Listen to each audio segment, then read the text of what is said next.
Boa noite, amigos, né? Iniciando mais uma live aí, eu fui fazer a transmissão, esqueci, tava fazendo no meu canal pessoal. Nós estamos aí, vamos fazer uma live hoje sobre a abelha mandaçaia com o experiente meliponicultor Pereira Júnior, né? De São Paulo. Bem-vindo, Mauro. O pessoal tá chegando devagarzinho aí, Meliponário Paradise, que é lá o Carlos Ivan do Rio de Janeiro, Rami Rio, J. Souza. Já vou convidar o Pereira aqui pra gente entrar nessa live aí, né? Pra gente poder começar aqui a nossa discussão. Reginaldo, Jean, Luiz, Abelha do Cerrado tá aí na área também. Tô acenando pro pessoal, J. Souza.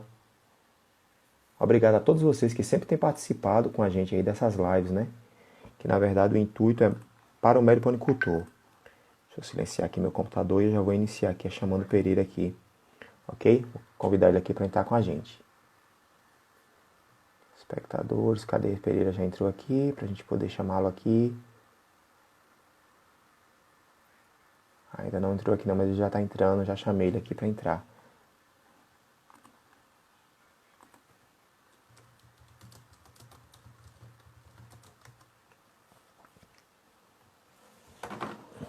Aguardando ele entrar aqui para a gente poder, né, continuar com a nossa live. Já chamei ele aqui no Instagram, no WhatsApp, estou esperando ele, né, ele entrar aqui para a gente ver. Ele pediu também que eu disponibilizasse para vocês o telefone, né, dele e o WhatsApp para qualquer dúvida depois aí a galera perguntar a ele. Certo? Estou só aguardando ele entrar.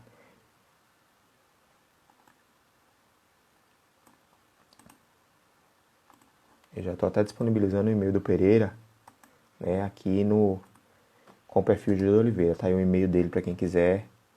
É o guia aí, tá na área. Tem mais gente aqui, ó. Meliponário Paradise, Lelis Rocha, Henrique, biólogo, Meliponário WS, está sempre acompanhando a gente aí, Thiago.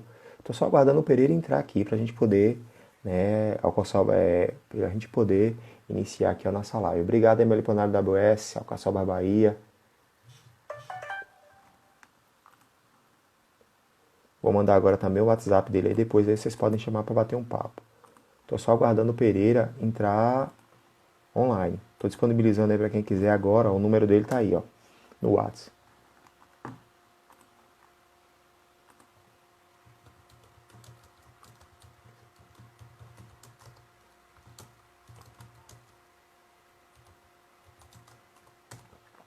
Pronto, o Pereira já entrou aqui, eu vou chamar ele para entrar no bate-papo com a gente aqui.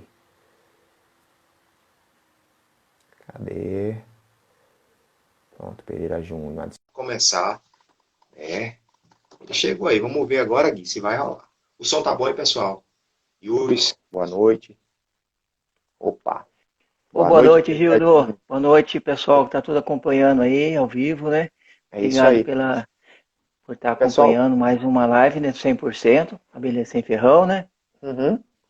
Pessoal, quem tá ouvindo aí, quem tá acompanhando a live da gente, dá um joinha aí se o som tá legal. O meu e do Pereira tá legal aí, por favor, pra gente confirmar e iniciar nossa live. Tá entrando muita gente, né? Pra quem não conhece, gente, esse aí é o Antônio Carlos Pereira Júnior, né? Teve a primeira colônia dele de Jataí no ano de 1988, em Uamirim Preguiça. Isso. E ele, baseado basicamente nas caças racionais do PNN. Fez curso de APS no Senar, fez vários cursos de meliponicultura pelo Senado de São Paulo, cursou pela Universidade Online de Viçosa, é graduado em administração e fez pós-graduação em apicultura e meliponicultura pela Unital. Atualmente está multiplicando a SF. Pereira Júnior, gente, Maravilha. é muito conhecido, né, no cenário nacional. Eu conheci ele através do Grupo 100%, um meliponicultor muito experiente, né, tem muita experiência com a abelha mandaçaia, com a abelha do modo geral. Tive a oportunidade de aprender um pouco mais com ele no evento do ano passado, lá em Ribeirão Preto, né, onde assisti uma palestra Isso. dele e também pude conhecê-lo pessoalmente, né, conhecer esse cidadão aí que o seu Antônio, né, que eu só conhecia por Pereira, eu não sabia que o nome dele era Isso. Antônio, mas É, a Antônio maioria Carlos. me conhece por Pereira, é isso mesmo. Mas Pereira é um meliponicultor muito experiente, tem muita coisa para passar para a gente hoje nessa live. Caso as pessoas não tenham se atentado, boa noite, Bruna. Essa live é voltada para a abelha mandaçaia. E a gente vai estar falando um pouco sobre a abelha mandaçaia. Pereira vai estar falando sobre o tema, e a gente vai estar discutindo perguntas, né? Quem tiver perguntas vai mandando no decorrer da live, a gente vai fazer. Infelizmente, às vezes não dá para fazer todas as perguntas, mas eu já disponibilizei lá atrás e vou disponibilizar agora novamente, né, o WhatsApp do Pereira e o e-mail dele, né, o perfil Gil do Oliveira, que é o meu perfil pessoal, vai estar disponibilizando aí nos comentários isso, para quem quiser depois tirar uma dúvida, né, com o Pereira e bater um papo pessoalmente. Mas vamos começar. Pereira, a gente inicia a nossa live, tá me ouvindo bem? Sim, muito bom. Beleza. A gente sempre inicia, a gente sempre inicia a live fazendo algumas perguntas para entrar no clima do tema, né? E a pergunta Isso, principal é a seguinte: como é que manda Pereira ver. Júnior conheceu as abelhas sem ferrão? Então, Gilda, eu comecei, né, a primeira a abelha, né, então a gente morava num sítio, né, em Redenção da Serra, e, e a gente tinha aqueles esteios, né, antigos de ranchos, né, que são esteios de limoeiro, uma madeira que tem oco. Então, uma vez meu pai cortou um daqueles esteios para instalar um moinho, né, de milho, aquele moinho manual. E nesse esteio tinha uma mirim preguiça, né? E nessa mesma época, meu pai também, a gente sempre foi da área rural, a gente fazia queijo, né? Então meu pai tinha é, era um recipiente de madeira de ripas, né, redondo, que colocava os queijos e fechava, né, como se fosse um baú.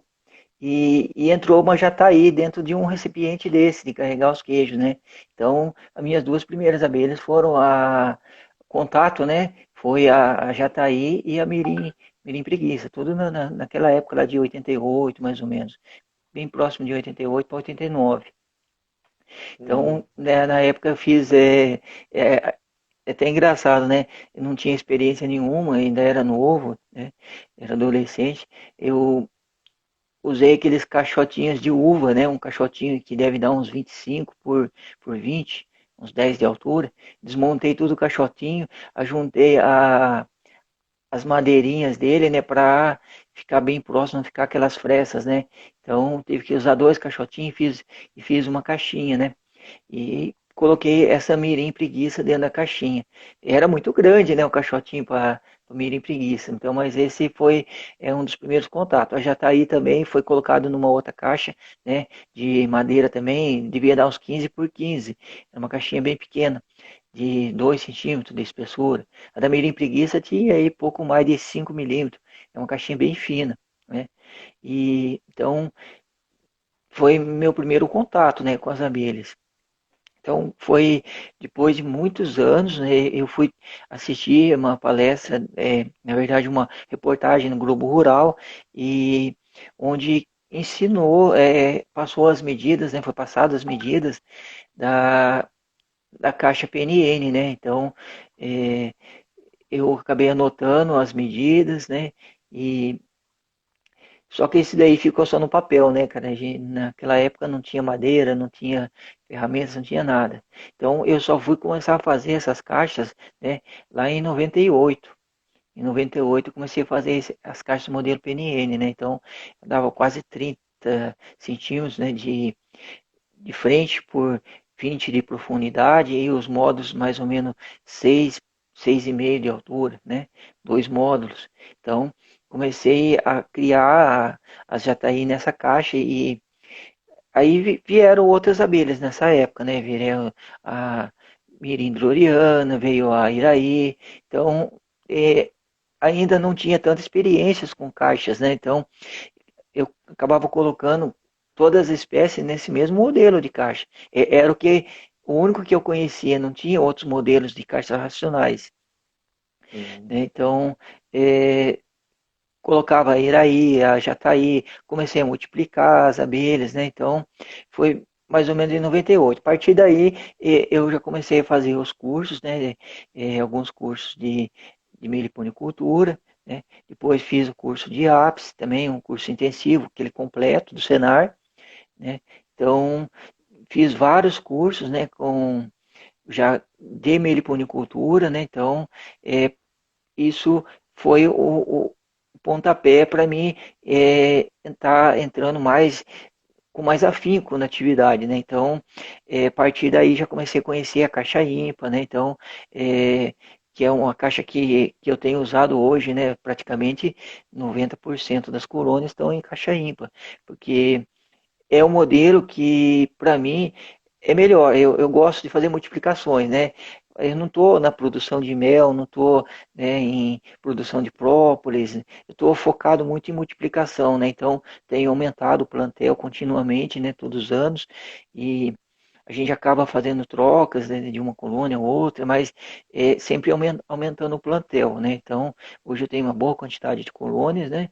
Um meliponário já bem grande, já tenho abelhas em 3 meliponários, então já está bem distribuído, né? Uhum. E, e hoje eu trabalho já com dezenas de espécies, né? Todas da região aqui, né? Tem uma única espécie que ainda eu estou deixando de criar ela, mas é um uruçu, então eu vou acabar ficando só com as endêmicas daqui, né? Então, é, hoje meu foco está na criação de mandaçaia, né? Então, tenho o plantel maior, né? 90, 80% é de mandaçaia, né? Então, mas eu crio a uruçu amarela, a bugia, eu crio a guaraipo, né? A miripona bicolor, eu crio a Melipona mondori, né, que é a manduri, né, a marginata, né, que a gente tem a marginata aqui em São Paulo, né, mas tem outras manduri, né, no Brasil, né. Uhum.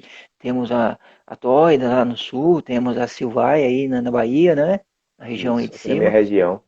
Aqui na minha região. Isso. Pereira, Tem o... Pode tem falar? tem uma pergunta aqui fora do tema. A gente vai responder e vai voltar para o tema. Porque, galera, a nossa live de hoje é voltada para a abelha manda-saia. Né? O Meliconado da WS perguntou o seguinte: Pereira, aquele enxame de uruçu amarelo que tinha duas rainhas, continua fazendo postura certinho ou mataram a rainha? Você deve ter mostrado em algum grupo e ele viu. Foi uma publicação compartilhada, né, não era o enxame meu, salvo engano era do professor Eduardo, né, do Espírito Santo, que estava acompanhando esse desenvolvimento, né, de duas rainhas, né. Eu tenho um Pronto. caso aqui próximo, né, do amigo Fernando, né, lá em Paraty, Rio de Janeiro, que ele está com uma melipona marginata lá com duas rainhas, né. Uma mais velha, outra mais nova, né. E tenho outro caso, deixa eu ver aqui, não estou Eu tive um lembrando. caso Eu também já aqui de tive um caso, manda-saia. eu tive um caso em Mandaçaia, né? Isso aí Tive eu um caso de relatei no manda-saia meu também. trabalho, eu relatei o seu caso também no meu trabalho, né?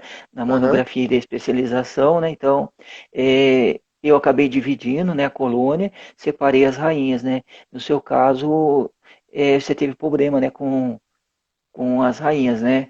O enxame Isso. acabou não desenvolvendo, né? Foi isso. Isso, isso. Mas vamos voltar, gente, ao nosso foco. Só foi para dar uma lembrada aqui. Nós vamos falar sobre Certo. Mandaçaia. Pereira falou, conheceu pela Jataí. E como você conheceu a Mandaçaia, Pereira? Então, a Mandaçaia eu conheci num curso, né, professor José Renato, né? Então, foi num curso que eu estava fazendo esse curso também, né, na condição de aluno, e foi o primeiro contato com a Mandaçaia, né? É uma abelha apaixonante, né, cara? Então, a gente fez uma multiplicação e o curso foi em outubro, em dezembro a gente fez uma multiplicação e desse período em diante é, foi aumentando, né, as colônias, né? Era colônia nativa aqui da região mesmo. Fui adquirindo outras colônias, né? Então, é, eu busquei, né, estar trazendo colônias da região, né? Trouxe algumas de alguns lugares um pouco mais afastados, né? Mas cheguei a montar um banco genético aí de mais de 30 colônias, né? Hoje está próximo de mais de 40 colônias, né, de genéticas de regiões diferentes, né? Uhum. Então, isso foi bom para que eu desse continuidade, né, nas multiplicações, né? Então, atualmente eu tenho feito trocas, né, de colônias, né, com uma certa precaução, né, um certo cuidado maior, devido tá podendo trazer algumas doenças, né, que hoje está presente nas abelhas sem ferrão. Então, mas de modo geral, eu eu faço troca e mantenho em quarentena essas colônias recém-chegadas, né? E, e eu fico observando ela por alguns meses até que eu possa estar levando para o meliponário, né? Principal. Certo. Pereira, e no seu caso, seu plantel hoje, a base do seu plantel, você falou que tem várias colônias de lugares diferentes. Você sabe mais ou menos quanta genética você tem no seu meliponário hoje de mandaçaia, especificamente? Eu tenho X genética, digo assim, de mandaçaias. Eu estava chegando próximo de 40, eu acho que tô com umas 37 genéticas mais ou menos. Não, não, não sei precisamente se são 37, mas está bem próximo de 37. Uhum. E Pereira, e como assim, a gente falando de mandaçaia em divisão, né? Qual o seu método de divisão? Como é que você prefere dividir? Você divide por módulo, divide no método radical, onde o cara tira o disco e bota na caixa mãe? Como é que funciona as divisões no seu meliponário? Qual a preparação que você faz para É, dividir? eu tenho usado a caixa ímpar, né, o Gildo? Tenho aqui para minha região, é uma região fria, né? Hoje a temperatura média é a média da mínima, né? A média, temperatura média mínima anual é 17 graus. Então, Uhum. é uma temperatura assim bem baixa, né? Comparando as regiões do estado de São Paulo, né? Então, eu tenho usado a caixa ímpar, né? 35 milímetros de espessura, né? Dá 3,5 centímetros. E as multiplicações basicamente se baseiam, né, na, por módulo, né? Então, o pessoal chama de alça, módulo, né? Tudo mesma coisa. Eu tenho feito assim, né? Eu, em seminários, né, fiz muitas multiplicações por módulo, mas eu tenho feito também, né, por disco, porque muitas vezes as pessoas estão iniciando, né, os meliponicultores, e eles não têm aquela quantidade de caixas, não tem as caixas padronizadas, né, para estar fazendo as multiplicações. Então eles acabam fazendo pelo método radical, né, que é a retirada de disco, tá montando uma caixa com todos os componentes, né, para uma divisão, né, cera, fazer entrada, os discos de cria, pote de mel, pote de pólen, né. Então isso tem gerado uma demanda, porque muitos iniciantes não têm todos esses recursos para estar fazendo uma multiplicação por módulo, né? Ou alça, né? Chamado alça. Tenho feito também as transferências, né? De iscas, né? Como se fosse um método radical, né? Você vai ter que abrir a isca e retirar todo os componentes do ninho e estar levando para uma caixa, né? Montando entrada, fazendo retirando excesso de alimentos, se tiver potes rompidos, né, não colocar nessa transferência, né, de uma caixa nova, esses potes que romperam, né.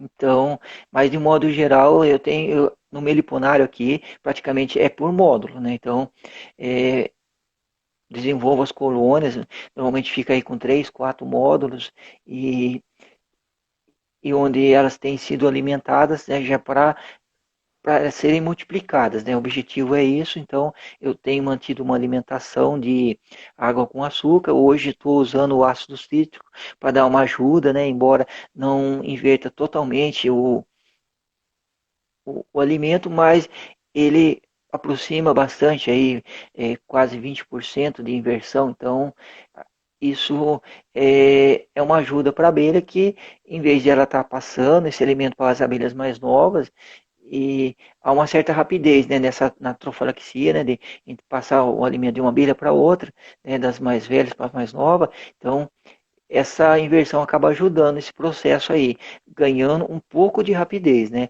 Então, se a gente ganha 20% de rapidez, já é alguma coisa, né? Então, eu tenho usado essa composição aí do ácido cítrico, né? Com açúcar para manter a alimentação. Beleza. Eu vou iniciar só para assistir a live. Por exemplo, aqui, ó, são duas perguntas que são bem parecidas e eu vou botar elas juntas. Uma é do Guilherme é de São Paulo, e outra é do R. Marinho Gomes, que, se eu não me engano, ele é da região de Brasília. O Gui pergunta o seguinte: o que você observa na quarentena das caixas? Quando elas chegam, E o R. Marinho pergunta o seguinte: poderia falar um pouco dessas doenças que você já observou na mandaçaia, nas mandaçaias? Então, Gildo, a quarentena nada mais é você manter a colônia, né, num meliponário que seja isolado tem que haver aí uma distância muito grande, né, de um meliponário para o outro, para que essas abelhas não tenham contato. Então elas ficam soltas, né?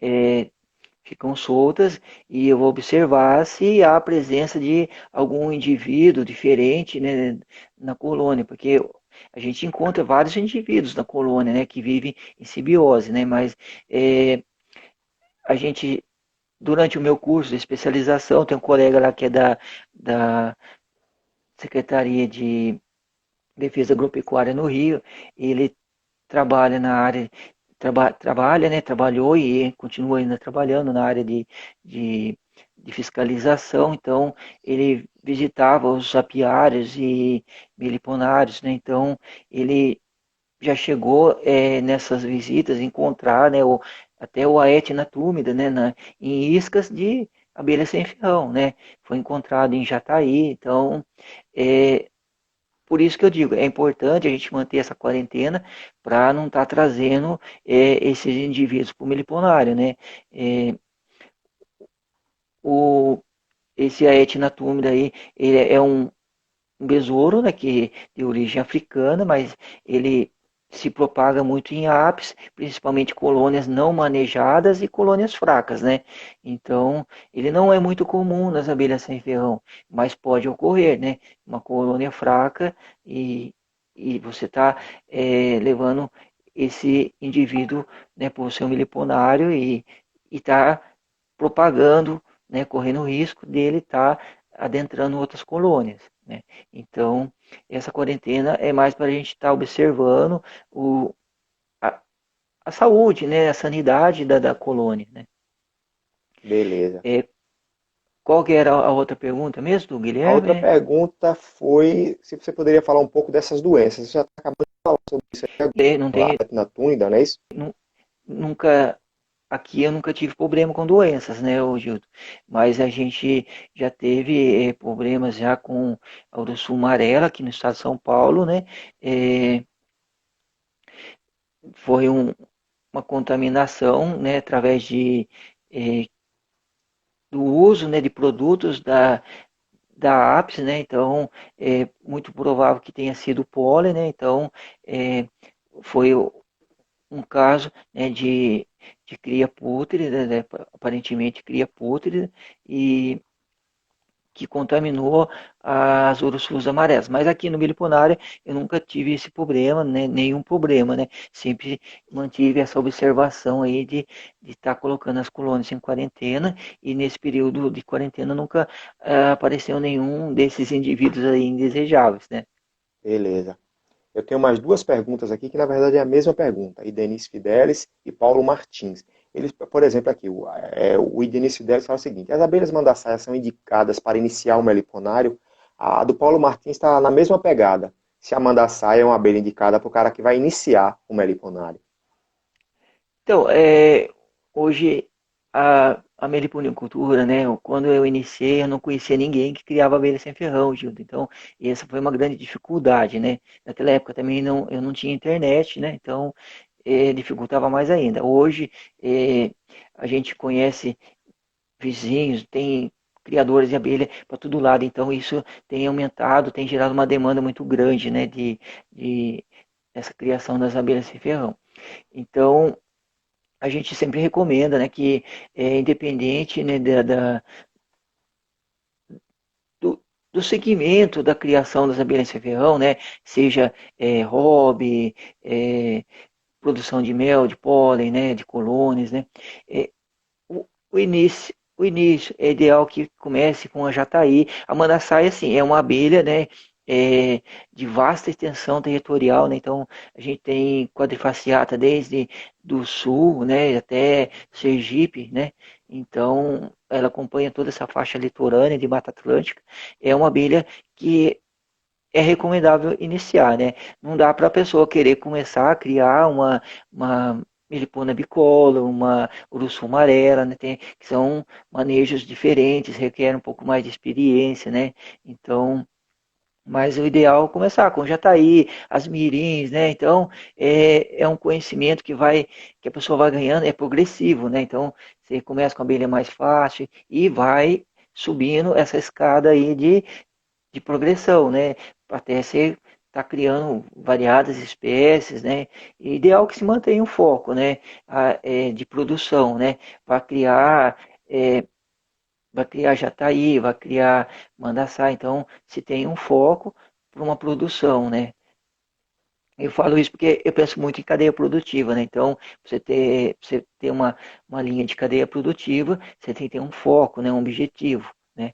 Então, Verdade. vamos produzir mel de mandaçá, então vamos focar em mandaçá. Não, vamos produzir mel de uruçu amarela, né? Então, tem que focar, né? Então, mas a meliponicultura está bastante dividida, né? Tem colecionadores, tem os robistas, né? Que tem abelha só por ter, tem aqueles que querem ter uma colônia de cada, né? Então, é bem amplo, mas reafirmando, né? Comece com a jataí, uma mirim, uma manda-saia, que são abelhas mais fáceis de manejo, né?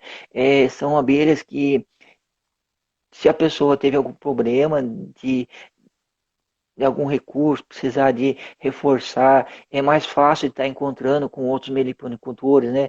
Ah, mandaçaia tá ruim, ficou a rainha, parou de fazer postura, não tem um disco, não tem mais nada, vai morrer o enxame. Não vai. Vai ter bastante gente criando mandaçaia, né? Ou se for jataí, mesma coisa, né? Então, são abelhas mais com uma acessibilidade maior, né? De a pessoa estar conseguindo os recursos, né?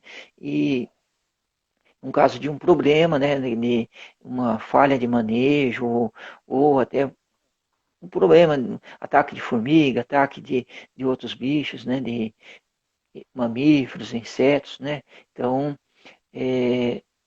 abelhas que têm maior incidência de serem encontradas, as ideais, né, para estar iniciando. Então, as mirins, né, Floriana, a Jataí, né, e a Mandaçaia. Eu recomendo para os iniciantes.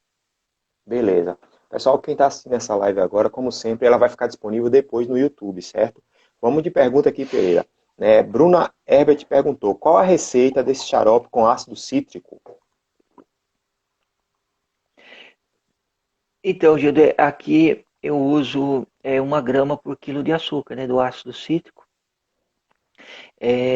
Composição, né, de 50% de água, 50% de açúcar, né? E em relação ao açúcar, o ácido cítrico é 1%, né? Então, se você usar 1 quilo, você vai pôr 1 grama de ácido cítrico. E esse material é colocado a água e o açúcar, né? Fervi, levantou a fervura, eu coloco o ácido cítrico, eu mantenho em fogo alto por 5 minutos e desligo. Então, mas não há necessidade, né?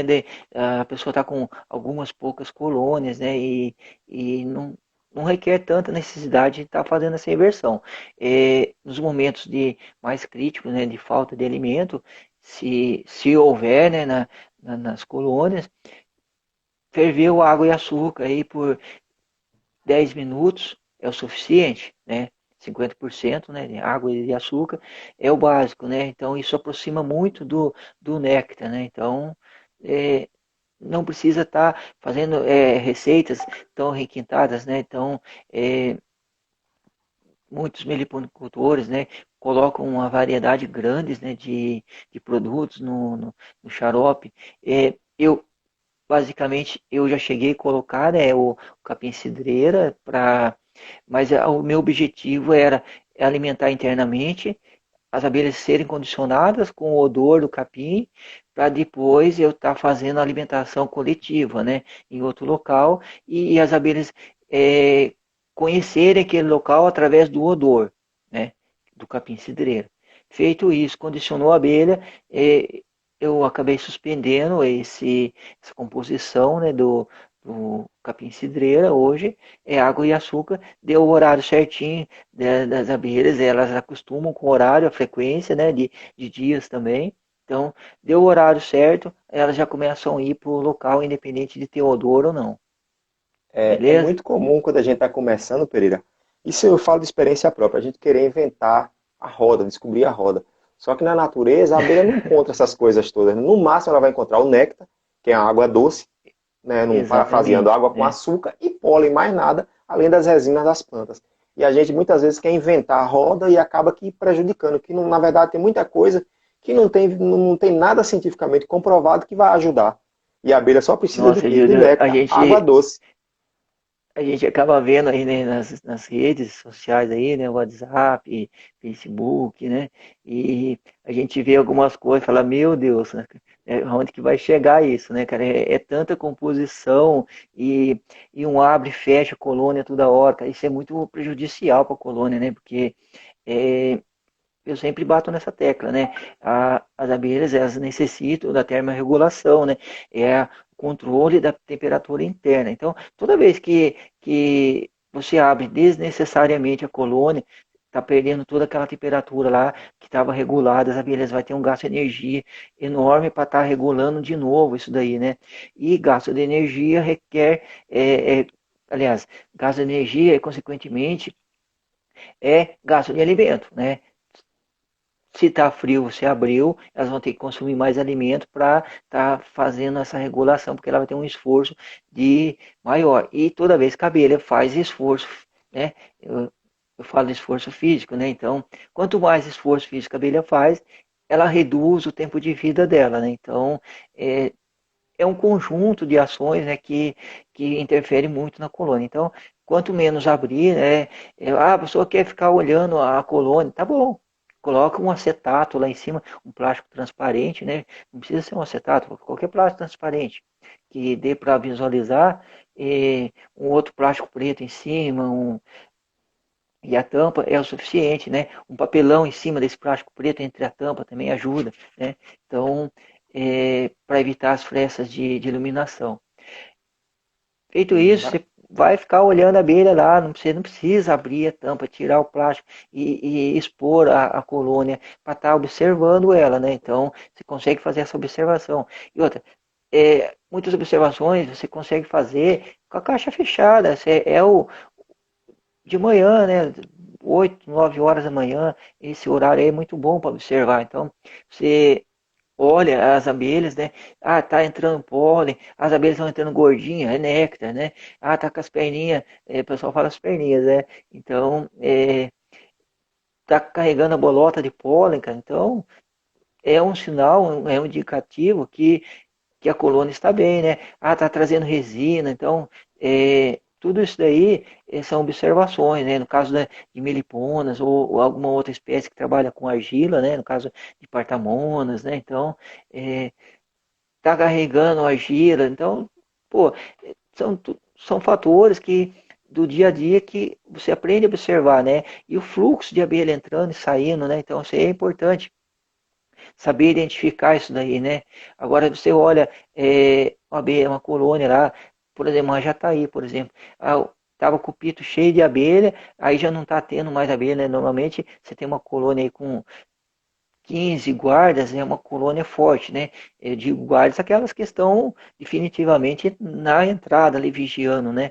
É, algumas podem estar voando, então é, é uma colônia forte, mas de repente tem uma, duas, aí o pito de entrada começou a afinar, tá afunilando ao contrário, né? Então é um indicador de que a colônia está com algum problema. Então são observações que é o dia a dia que a pessoa vai conseguir identificar essas coisas, né? Então, E mas é sobre a importante alimentação, Pereira, observar. sobre a alimentação aqui, Sim, depois eu vou voltar para a pergunta do pessoal sobre o mel de ápice.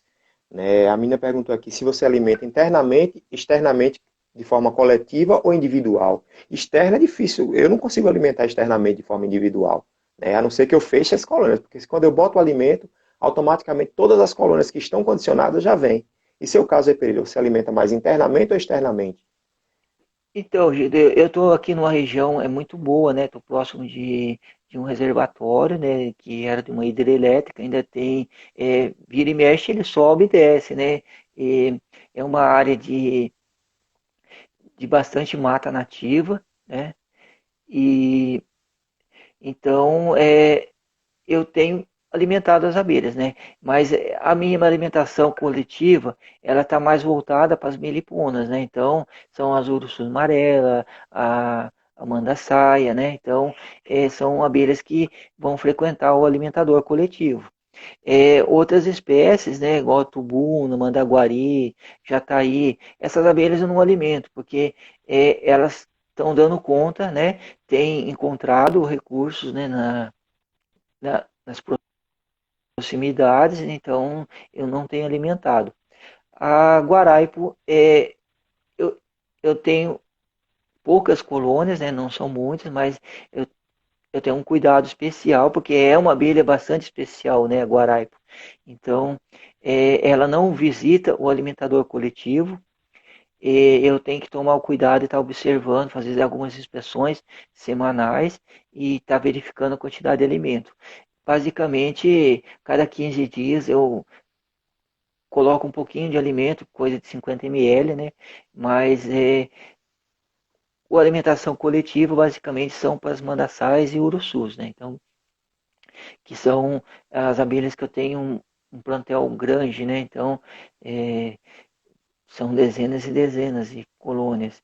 E para mim estar abrindo, né, todas essas colônias alimentar interna se tornou inviável. Então, eu consegui adaptar o horário, né, o horário ideal aqui para mim, para estar fazendo essa alimentação coletiva externa, né, de modo que não tem incidência de ápice. Então, é, normalmente eu fazia por volta das 17 horas, agora os dias têm ficado mais curtos, né? Tem anoitecido mais rápido, então eu estou antecedendo um pouco, meia hora, e até que mais para frente um pouco eu vou estar fazendo essa alimentação por volta das 16 horas, né? Nesse Temos uma pico pergunta aqui, do Pereira. inverno. Mais uma pergunta a respeito de alimentação com mel. Pergunta aqui, o que Gil de Pereira acha da alimentação com mel? Eu hoje, galera, estou alimentando meus enxames, meus plantéis, todos com mel de ápice. Só que eu alimento com mel de ápice, mel puro, sem mistura nenhuma, no meu caso, né? Depois Pereira vai falar se ele alimenta ou não. Sem mistura nenhuma, só que eu compro o mel de um apicultor conhecido, um mel de procedência para evitar a contaminação, certo? Eu tanto alimento internamente como externamente. Caso, as divisões que eu alimento internamente e as colônias mais fortes agora, eu alimentando externamente devido ao frio que está muito. Então, quanto mais frio, mais chuvoso, as abelhas ficam em casa, não saem. Então, a tendência é elas consumir todo o alimento interno. Então, eu estou alimentando, até porque eu comprei o mel justamente para isso. Comprei o mel numa quantidade grande, né, para alimentar. E Pereira, o que é que acha disso aí? Então, Gildo, como eu já havia falado no início, né, o meu foco é multiplicação. Eu não tenho essa preocupação de estar alimentando com mel, né, até porque é um plantel muito grande, eu vou ter que comprar mel de Muito. tonel, né? Então, acaba sendo um pouco inviável, né, para a produção de colônias, né? Se eu tivesse voltado para uma produção de mel, né, em si, sim, seria uma boa opção estar alimentando com mel puro, né? Eu falo mel puro porque é, durante a especialização, né, uma das coisas que a gente aprende a fazer é hidromel, né? Então, é, bom, basicamente a base do hidromel é água e mel através da fermentação. Então, se você mistura água com mel, Gildo, você vai ter fermentação.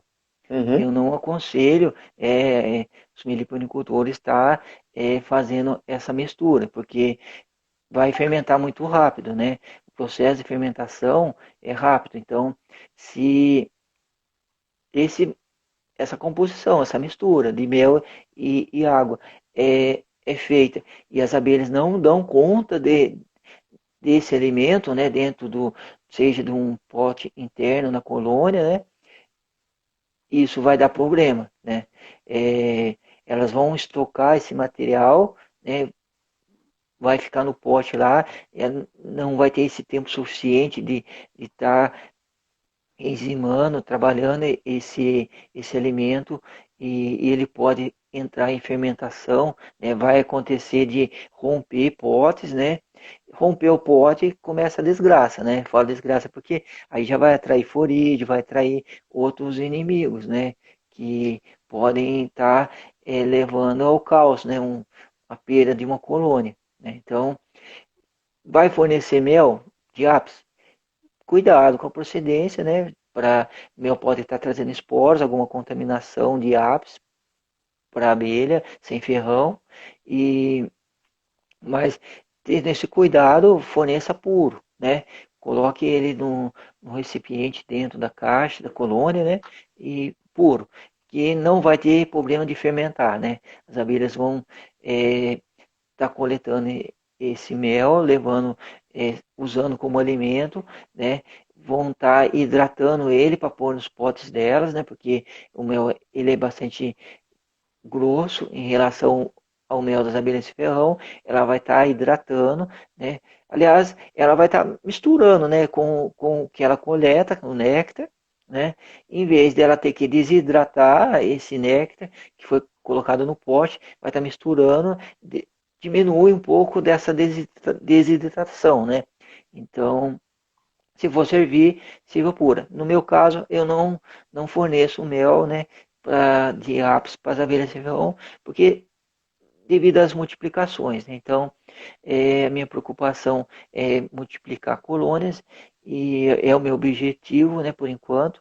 E então, não tenho usado o mel porque estaria aumentando bastante a receita, né, da, dos custos, né, de consumo, né, mensal das abelhas, né? Então, hoje eu estou comprando um açúcar já de saca, de 50 quilos, né? O VHP tipo exportação, para estar fornecendo para as abelhas, né?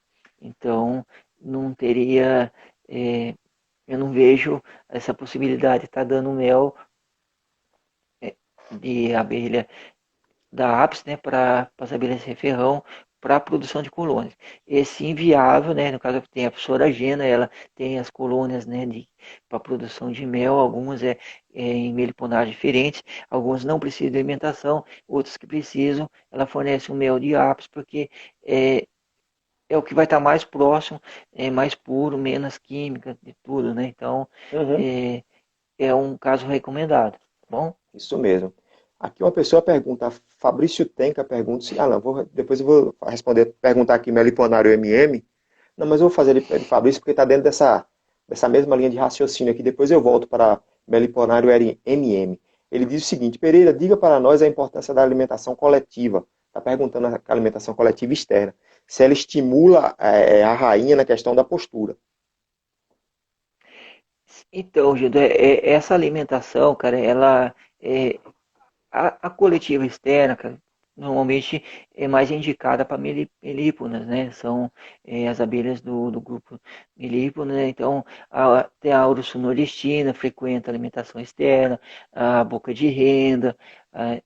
Eu não crio boca de renda, mas já vi alimentação externa de boca de renda, de urso amarela, né? E de manda-saias, né? Então, é, são indicados, né, para produtor que tem acima de 20 colônias, porque essa alimentação ela precisa ser dominante, né?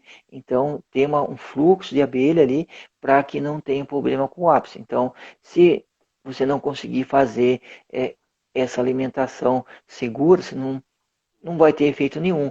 As apes vão tomar conta e suas abelhas não vão conseguir coletar.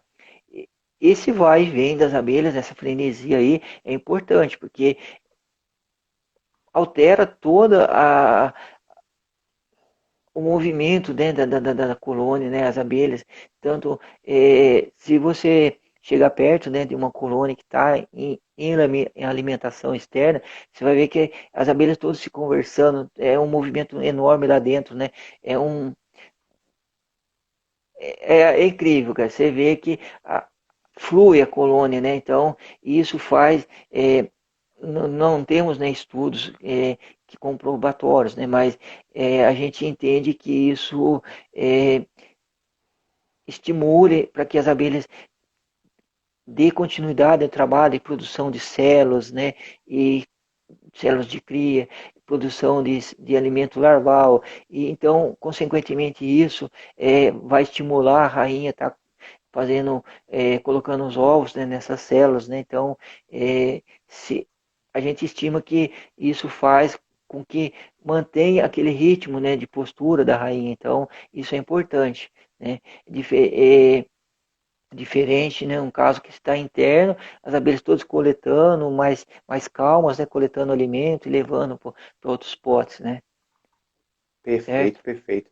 Eu sou adepto, todo mundo que está de perto comigo sabe que eu sou adepto da alimentação externa justamente por isso, porque eu creio nessa questão aí desse entrar e sair das abelhas que imita como se tivesse uma florada natural, e isso faz com que a rainha, pelo menos na minha visão de meliponicultor, faz com que a rainha, né, aumente a postura, porque tem flor. Se tem flor, tem alimento. Se tem alimento, ela deslancha na postura. Vamos que vamos. Tem mais uma Mas pergunta aqui o que eu que passei. faz, o que hoje o que faz manter esse ritmo, né? Sim. É, é todo um contexto, né? Das campeiras, daquelas abelhas que ainda estão internas, que não saíram a campo, né? Então, Uhum. é, e essa toda movimentação, esse fluxo, né? De entrada de alimento, né? É, se entende que a coisa está boa, né? Se para, né? As próprias abelhas também, opa, vão fazer menos células de cria, né? Consequentemente, a rainha vai fazer menos postura. Então, é, é todo esse conjunto, né, que faz com que a colônia ande, né? Então, é, ande no desenvolvimento, né? Então, se está entrando bastante alimento, consequentemente vai ter bastante, as crias vão continuar sendo contínuas, né? Então, bastante ovos por dia, né? Se não começou a cair a alimentação, né? Faltou alimentação artificial e natural, por exemplo, é natural que isso vai baixar, né? Vai diminuir as posturas, né? Mais na frente, né? Por exemplo, manda as meliponas, né? Principalmente mandaçaia e melipona marginata, né? É, tem aí uma média aí de 38, 42 dias de ciclo da metamorfose, né? Então, a partir de ovo até nascer a abelha. Então, é, hoje uma alimentação começou a cair hoje, vai refletir daqui 40 dias, né? Então, é, é um processo que vai diminuindo, né? Conforme vai diminuindo o alimento, vai diminuindo células de cria, vai diminuindo a postura da rainha, e lá na frente isso reflete, né? Na evolução da colônia, que não vai haver evolução, vai haver um decréscimo de abelhas, né? Beleza. Beleza? Turma, nós já estamos com 53 minutos de live. Eu vou Opa, alugar o Pereira mais um tempo. Passa rápido, né? É rápido é. demais. A gente nem percebe. O que é que acontece? Pereira vai responder essa última pergunta aqui que a gente vai fazer agora. Eu vou encerrar a live e vou reiniciar, porque todo mundo sabe que no Instagram, quando dá 1 hora de live, cai automaticamente. Então, para evitar que caia, todo mundo fique no vácuo, ele vai responder essa última pergunta rapidamente. Aí depois eu vou sair da live e chamo ele novamente e a gente continua aí por mais meia hora, 1 hora no Certo. máximo, para também não atrapalhar ele, né? Porque ele cedeu o tempo dele, a gente falou, a Pereira a live é de 1 hora. Mas como o assunto está bem bacana, o Maravilha. pessoal está perguntando bastante, o tempo está A voando, gente a gente continua. vai estender um pouco mais. A pergunta, Pereira, para a gente encerrar essa primeira parte, é do Meliponário MM. Foi perguntada bem lá atrás, mas aí, como a conversa foi fluindo, eu deixei, mas marquei ela aqui para perguntar agora. Ele fala o seguinte: tem algumas mandaçaias. Nesse caso aqui, eu nem sei nem como responder, porque a guaraipa e a bugia eu não crio. Não tenho experiência com essas espécies, até porque não são endêmicas aqui na minha região. Ele pergunta se pode colocar a guaraipo e a bugia lado a lado com a mandaçaia ou pode manter uma certa distância? Ou tem que manter uma certa distância, separar. Ô Gildo, então, eu tenho parte do princípio, né, cara, de agrupamento de espécies, né? Por exemplo, é, quando você tem um abrigo coletivo, né, de uma espécie, e uma abelha se perde, né, da colônia dela, pode acontecer, ela se perde, ela vai ficar procurando a colônia dela. Quando é de espécie diferente, certamente vai dar uma briga aí, né? É menos duas abelhas, né? Mas se você tem um agrupamento, né, um abrigo coletivo de uma única espécie e ela se perdeu, né? Ela vai procurar a colônia dela. Muitas vezes ela não vai acontecer essa briga e ela vai normalmente elas se abrigam, né, na colônia nas caixas de ponta, né? Isso acontece com apis, com abelha sem fiel, a mesma coisa. Então, estou falando de melípona, né? Então, não vamos falar com jataí, que jataí é outros 500, mas a, as melíponas, né, normalmente é isso que acontece. Se ela se perder, ela não localizou a colônia dela, ela vai ser aceita, ela vai se curvar a outra colônia e normalmente é na da ponta que são aceitas. Num abrigo coletivo, dá para pôr outras espécies? Até dá, Gildo. Né? É, Uhum. tem que se estudar os raios de voo, né? Então, você tem norte, sul, leste, oeste. Então, por exemplo, você pode estar colocando abelha em outro sentido, né? Então, eu mesmo tenho as guaraipos em prateleiras no mesmo abrigo que a mandaçaia, mas elas estão voltada para o sul, né?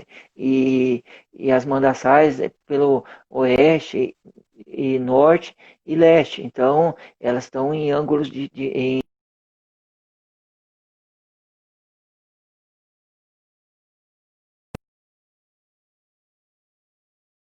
né? E com pouco distanciamento, isso pode gerar brigas, né?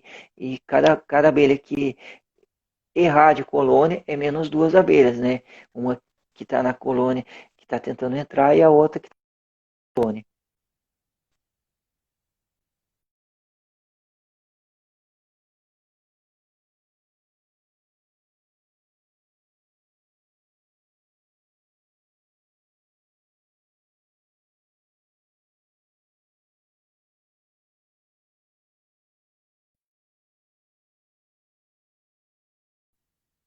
Lembrando a todos aí, alô Pereira, oi, tu me ouve? Caiu um pouco a sua conexão aí. Foi. A minha e a tua, na verdade, não sei de quem foi por enquanto, mas Ah, caiu não aqui a sei. conexão.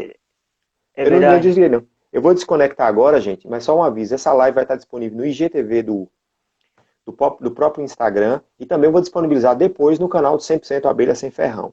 Eu vou desconectar agora, convido todos a continuar conectado aí, porque a gente vai fazer as perguntas aqui. Do Davi Mascarenhas, ele perguntou se a gente tem problema, da Bruna Herbert, se a gente tem problemas com formiga, e o Davi perguntou que plantas as mandaçais visita que eu posso plantar em casa. Então eu vou encerrar essa primeira parte e a gente volta respondendo essas perguntas aí, ok, Pereira? Já te chamo, certo? Maravilha.